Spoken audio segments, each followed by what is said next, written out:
कोई भी मनुष्य महादेव की भक्ति करता है, उनके लिए सब कुछ जीवन में संभव हो सकता है। शिव ऐसे सामर्थ्यवान देवता है। कोई निर्धन व्यक्ति भगवान महादेव की उपासना करते हैं, धन निर्धन को देत सदा है। सब कुछ भगवान शिव देने वाले हैं। कभी कोई तर्क कुतर्क करे तो आप अल्केश का दृष्टांत दे सकते हैं। और भी तर्क कुतर्क करे तो निर्धनता को दूर करने के लिए उपमन्यु जी ने भगवान शिव जी की उपासना की थी। उपमन्यु जी को मांगना नहीं पड़ा, भगवान शिव जी को कहना नहीं पड़ा कि आप मेरी निर्धनता को दूर करें। और कभी अवसर मिले तो गुरु वशिष्ठ महाराज के द्वारा रचित निर्धनता दरिद्रता दूर करने के लिए गुरु वशिष्ठ महाराज ने सुंदर स्तोत्र की रचना की है। आपको कभी समय मिले तो जरूर उसका पाठ करें। और जिनके पास बहुत निर्धनता है, दरिद्रता है, उनको जरूर ये पाठ करना चाहिए। धन निर्धन को देत सदाय, ओम दारिद्र दुख दहनाय नमः शिवाय। दरिद्रता निर्धनता सब कुछ भगवान शिव दूर कर देते हैं। दरिद्रनाथ महादेव है, कष्ट भंजन महादेव, भीड़ भंजन महादेव, दुख भंजन महादेव, रोग भंजन महादेव। शिव के लिए कुछ भी असंभव नहीं। कभी आपको अवसर मिले जरूर उसका पाठ करना। विश्व का ईश्वर है, विश्वेश्वर है। विश्वेश्वराय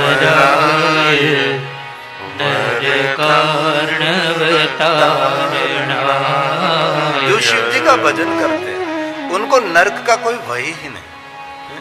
बाकी तो समझे तो स्वर्ग यहाँ, नरक यहाँ, इससे सिवा जाना कहाँ। स्वर्ग और नरक की हमारी परिभाषा क्या है? नरक उनको कहा जाता है न अर्क, अर्क का अर्थ है रस।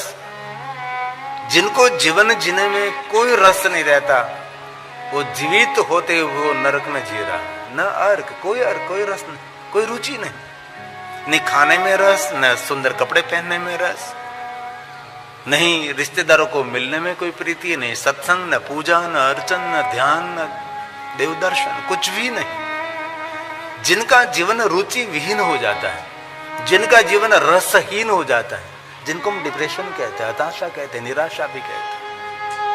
आजकल एंजाइटी बहुत फैल रही है।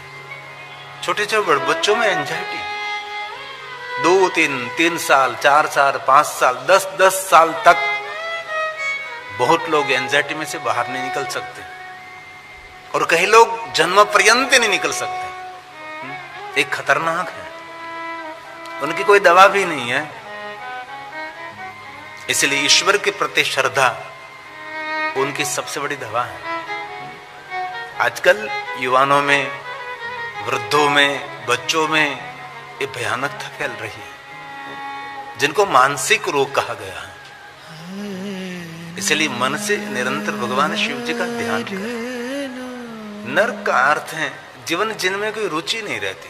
कई लोग ऐसे होते बस धीरे धीरे समय काट रहे हैं, जीवन में कोई रुचि नहीं होती, जीवन जीने का कोई रस नहीं, उसको नरक कहा है। न अर्क, स्वर्ग उनको कहा जाता है जो सभी बातों में रस लेता है। सत्संग है तो वहां भी पहुंच जाता है, कोई सामाजिक कोई फंक्शन है तो वहां भी पहुंच जाता है, तीर्थ यात्रा करता है, ध्यान करता है, योग करता है, प्राणायाम करता है, भजन करता है, सेवा करता है, दान करता है, खूब कमाता भी है और उछल कूद भरा हुआ सुंदर प्रसन्नता युक्त जीवन जी रहा है। उनको कहते हैं जीते जी स्वर्ग।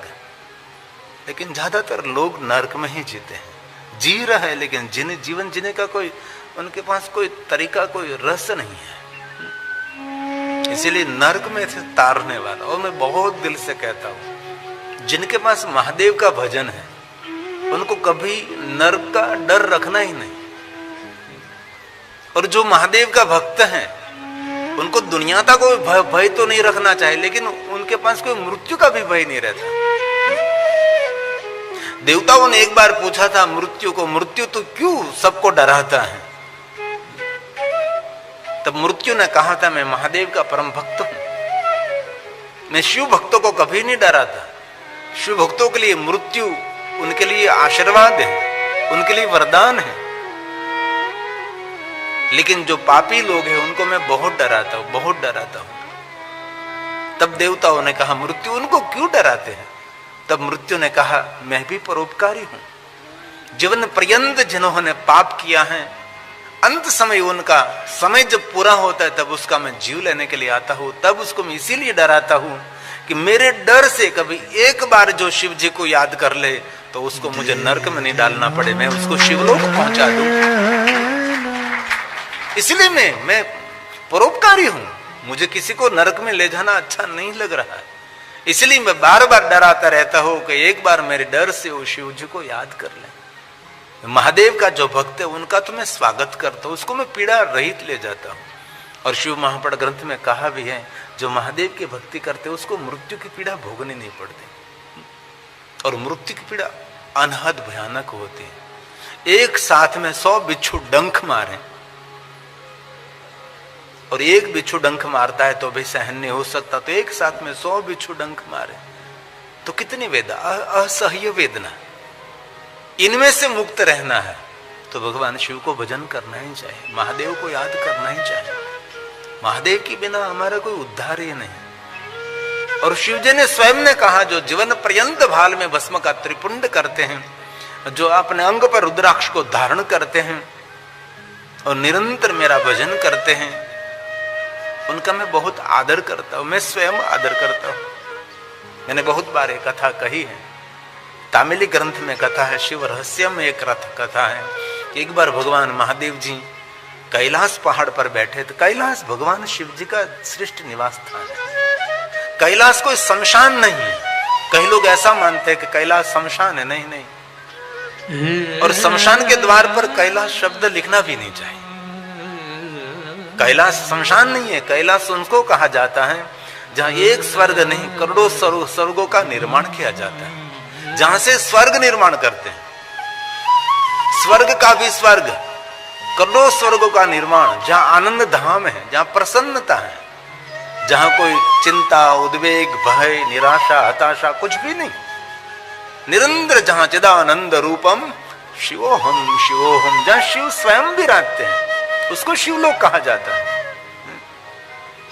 उसको कैलाश कहते हैं। कई लोग ऐसा मानते हैं कैलाश शमशान, और कई लोगों तो शमशान के द्वार पर कैलाश शब्द लिखते, कभी नहीं लिखना चाहिए। कैलाश शब्द शमशान के द्वार पर लिखना शुरू कर देते तो अपने घर पर, अपने बंगले पर कोई कैलाश शब्द नहीं लिखेगा, और कोई अपना नाम भी कैलाश नहीं रखेंगे। हमारे में नाम रहता है कैलाश गिरी, कैलाश पुरी, और बहनों में नाम रहता है कैलाश बहन। तो नाम का बड़ा विरोधाभास हो जाएगा। इसलिए कैलाश ये भगवान शिव जी का निवास स्थान है। शिव महापुराण ग्रंथ में, शतरुद्र संहिता में ये श्लोक लिखा कि कैलाश अविनाशी है, कैलाश में रहने वाला अविनाशी है।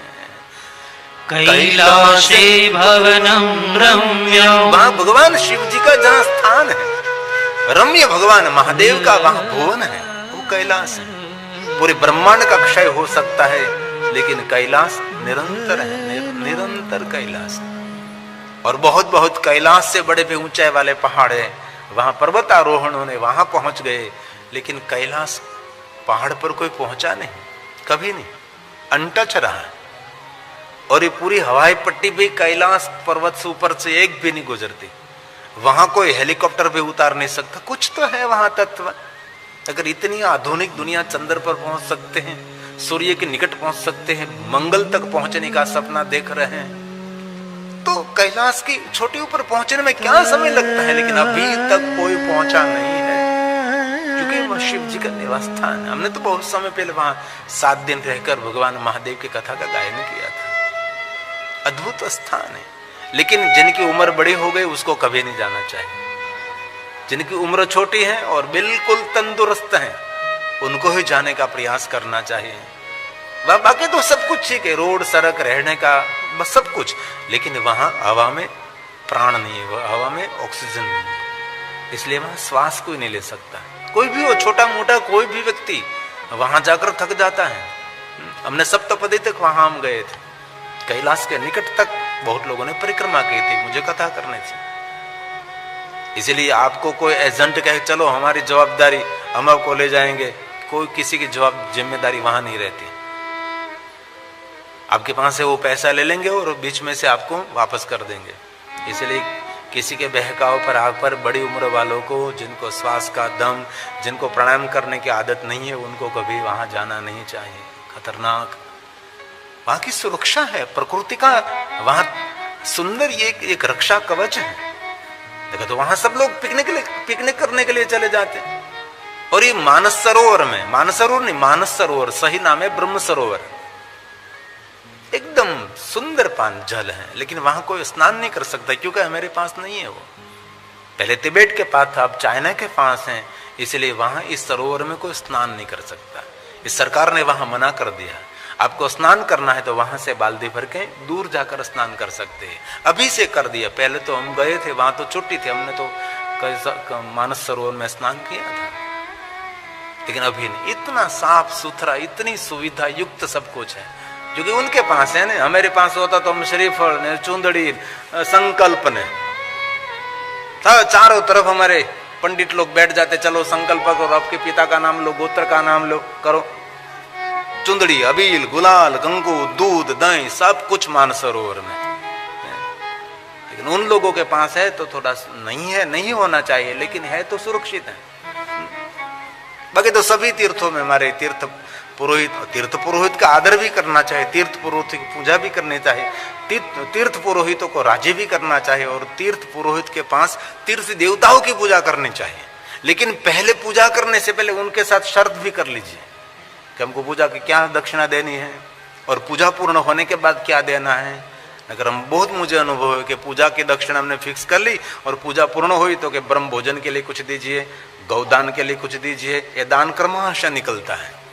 पर हम लोग वहां तो पराई, वहां का संगठन नहीं होता, इसीलिए बहुत तीर्थयात्री कभी कभी परेशान भी हो जाता है। और एक दूसरी बात, कभी तीर्थ में किसी को कुछ खाने के लिए नहीं देना। एक बार मैं हरिद्वार में गंगा के तट पर मैं घूम रहा था, इधर उधर मैं टहल रहा था, या मैं कोई पुण्यशाली व्यक्ति था, तो उसने एक व्यक्ति को कुछ खाने के लिए दिया, तो उसने खाया और खाने के बाद ये आंख ऐसे करने लगा, पागल जैसा होने लगा, बेशुद्ध होने लगा, बेहोश होने लगा। इतना नहीं, उसके सारे भिखारी लोग वहां आ गए। इतना हंगामा, उसको पकड़ लिया कि आपने कुछ खिला दिया है, पैसा निकालो। तो मैंने देख लिया कि सज्जन है, ये लोग परेशान कर रहे हैं, अब क्या करेंगे। तो पास में पुलिस स्टेशन था, तो मैं पुलिस स्टेशन पहुंच गया। मैंने कहा कि सज्जन व्यक्ति उस लोगों ने घेर लिया, ऐसा कुछ हो रहा है। और मैं पुलिस वाले को बुलाकर आया, और इस सज्जन ने कहा तो मैं तो निर्दोष, मैं मुझे पता था, मैं टहल रहा था। इसलिए बहुत ध्यान रखिए, कहीं तीर्थों में जाकर सावधानी पूर्वक तीर्थ पर भरोसा रखना चाहिए, श्रद्धा भी रखनी चाहिए, तीर्थ पुरोहितों पर खूब श्रद्धा रखनी चाहिए। तो कभी अवसर मिले तो जरूर आप, लेकिन आपका स्वास्थ्य ठीक है तो ही कैलाश में जा सकते हैं। शिव महापड़ ग्रंथ का श्रेष्ठ श्लोक है कैलाश के बारे में। कैलासे भवनं रम्यं पंचवक्त्र शकारः ब्रह्माण्डस्य तथा नाशो तस्य नाशोऽस्ति वै नहि तस्य नाशोऽस्ति वै नहि। परम ब्रह्म में गिरिवर कैलासु, जहाँ शिव उमा, जहाँ शिव और पार्वती निरंतर निवास के। रामचरितमानस तुलसी।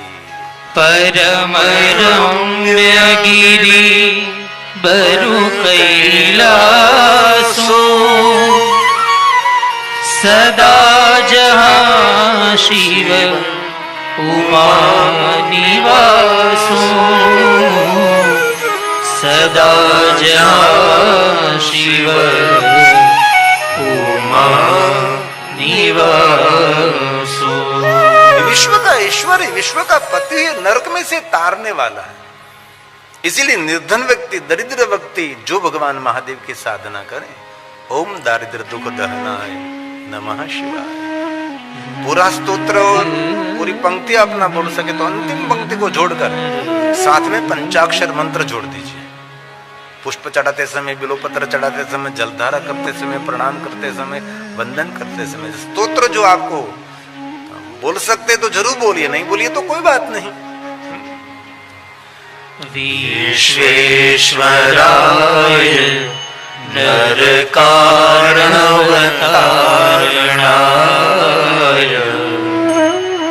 करुणामृताय शशिशेखर धारणाय कर्पूर कांति धवलाय जटाधराय दारिद्र्य दुःखदहनाय नमः शिवाय। बोलिए साथ में, दारिद्र्य दुःखदहनाय नमः शिवाय। और एक बार बोलिए, दारिद्र्य दुःखदहनाय नमः शिवाय। निर्धनता को दूर करने वाला शिव है, दरिद्रता को दूर करने वाले भगवान शिव है, विश्व का ईश्वर है। और मैंने बहुत बार कहा कि विश्व में कोई देवता ऐसा नहीं जो विश्व का ईश्वर है। कितने ही सामर्थ्य भरा हुआ देव है, लेकिन विश्व में कोई देवता को आप विश्व का ईश्वर नहीं कह सकते। विश्व का ईश्वर भगवान शिव एक ही है और कोई नहीं है। विश्व का सर्जन करने वाला और विश्व की लेखनी लिखने वाला शिव है। हमने बार बार कथा में कहा है कि हमारा सबका लेख विधाता लिखती है, ये सत्य है। विधाता ने जो कुछ लिखा वही हमारे जीवन में होने वाला है। विधि के लेख में कोई मेख नहीं मार सकता, विधि का लेख कोई नहीं बदल सकता, एकदम सत्य है।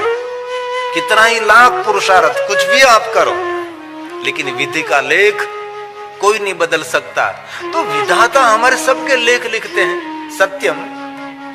परंतु कभी कभी प्रश्न होता है, हो रहा है कि विधाता का लेख किसने लिखा होगा?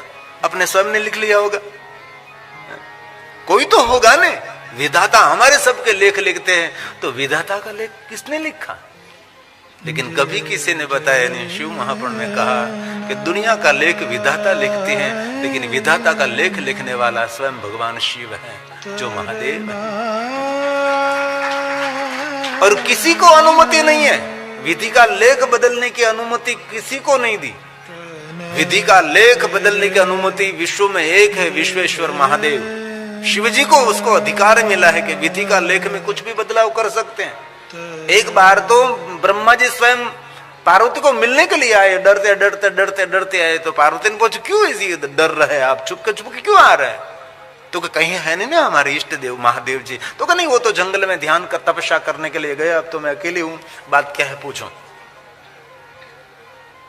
और ब्रह्मा जी ने पेन दे दी, लो आज से आपके पति को कहना ये लिखना शुरू करे, मैं नहीं लिखूंगा। पार्वती ने पता क्यों, आप क्यों नहीं लिखेंगे? भगवान शिव ने आपको कार्य सौंपा है सब विधि लेख लिखने के लिए, आप क्यों छोड़ रहे हैं? शिव जी का कार्य नहीं, मुझे नहीं लिखना है। तब ब्रह्मा जी ने शिकायत की, मां क्या कहूं, जिन्होंने गलती से भी कोई सत्कर्म सत्कार्य नहीं किया है, कोई पुण्य कर्म नहीं किया है, जिनके भाग्य में एक भी मैंने सुख की रेखा नहीं लिखी है, और आपके पति का गलती से कोई पूजन कर ले, दर्शन कर ले, नाम ले ले, नाम सुन ले, तो उसके भाग्य में आपका पति स्वर्ग का सुख लिख देता है। मैं कितनों को सुख दूं, मैं कैसे सब कुछ संभालूं? पूरी व्यवस्था नहीं रहती मेरे पास, अव्यवस्था खड़ी कर रहे हैं आपके पति। रावरो बावरो ना भवानी, भवानी तेरा पति पागल है, ब्रह्मा ने कह दिया। आयो नक पानी, ये सब उथल पाथल करते करते नाक में पानी आ गया मुझे, इसलिए मुझे ये कार्य नहीं करना है।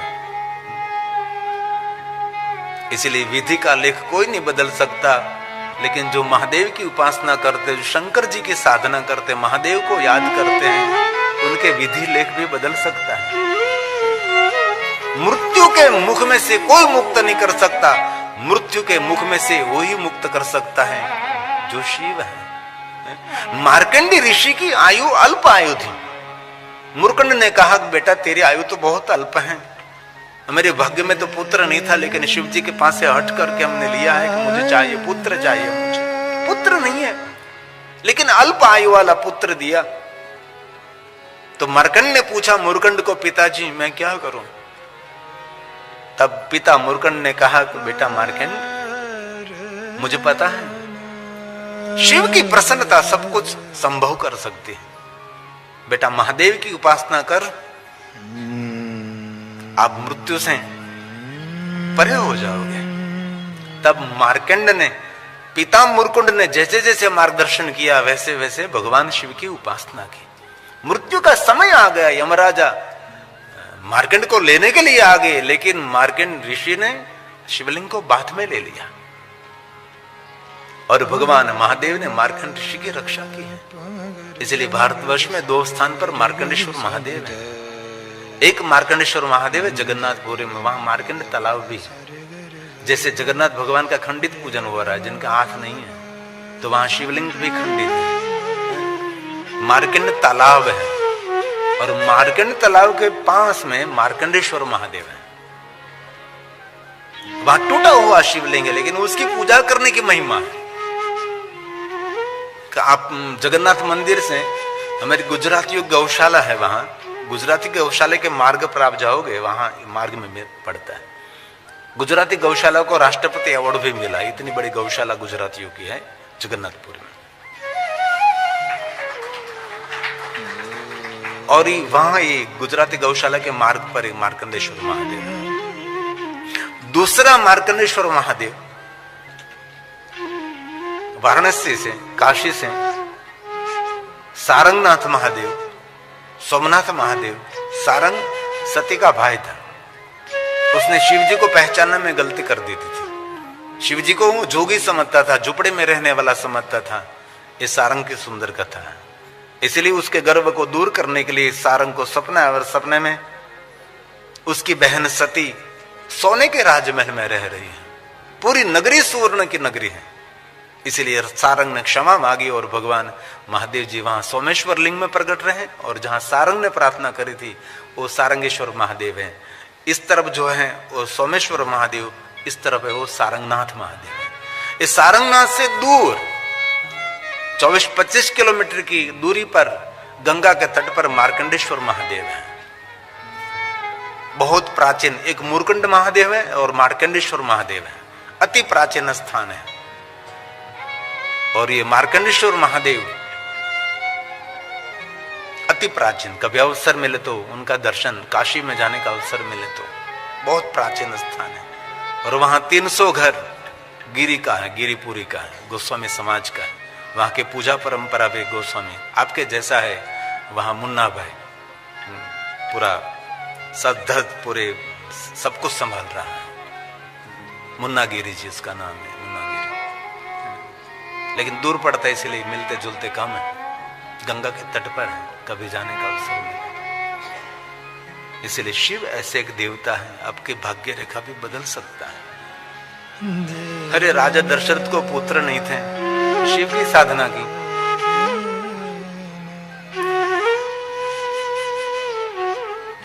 और भगवान विष्णु ने तो देवताओं को कह दिया कि देवताओं सुनो, जो बाल्यावस्था से महादेवी की उपासना करते उसके जीवन में कोई त्रुटि नहीं रहती, कोई कमी नहीं रहती। इसलिए बहुत हृदय से मैं आदर के साथ कहना चाहता हूं, आपके बच्चों का भविष्य उज्जवल आप चाहते हैं तो आपके बच्चों को महादेव की भक्ति का दान करिए, शिव भक्ति का मार्गदर्शन करें। बेटा महादेव की उपासना कर, भगवान शिव की उपासना कर।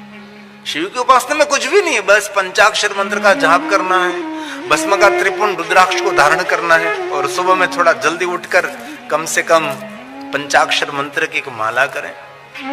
आजकल माता पिता दरेक अपने बच्चों को स्मार्ट बनाने के लिए स्मार्ट मोबाइल देते हैं, जरूर दीजिए। लेकिन क्या करुण कथा है, आज घर में सभी बैठे, कोई एक दूसरे से बात नहीं करते, सब लोग मोबाइल के साथ बात कर रहे हैं। बेटा क्या देख रहा है, बेटी क्या देख रही है, माँ क्या देख रही है, किसी को कुछ भी पड़ी नहीं है। कई लोग तो हिमालय पहाड़ की यात्रा के तो वेली और कंदरा और पहाड़ नहीं देखते, मोबाइल देखते हैं। अरे तू पहाड़ में से जा रहा है, देख जरा ईश्वर ने क्या क्या सुंदर सुंदर सर्जन किया है। इसलिए बहुत हृदय से कहता अपने बच्चों को स्मार्ट बनाने के लिए जरूर स्मार्ट मोबाइल दीजिए, मैं विरोधी नहीं हूं, लेकिन सही अर्थ में आपके बच्चों को स्मार्ट बनाना चाहते हैं तो साथ में मोबाइल के साथ एक रुद्राक्ष की माला भी दीजिए कि बेटा ज्यादा नहीं, एक माला कर, जल्दी उठ, स्नान कर ले, स्नान करके पवित्र होकर भाल में भस्म का त्रिपुंड करके आप कम से कम एक माला कर। माला बड़ा विज्ञान है। जो नित्य माला करते उसके जीवन में हताशा, निराशा, उदासीनता नहीं आती, क्योंकि ये इस अंगुली से किया जाता है। अपने विचारों को सकारात्मक बनाते हैं।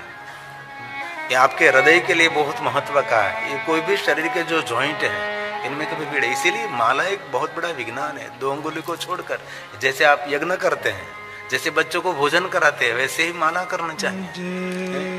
एक माला विज्ञान है, माला शास्त्र भी है।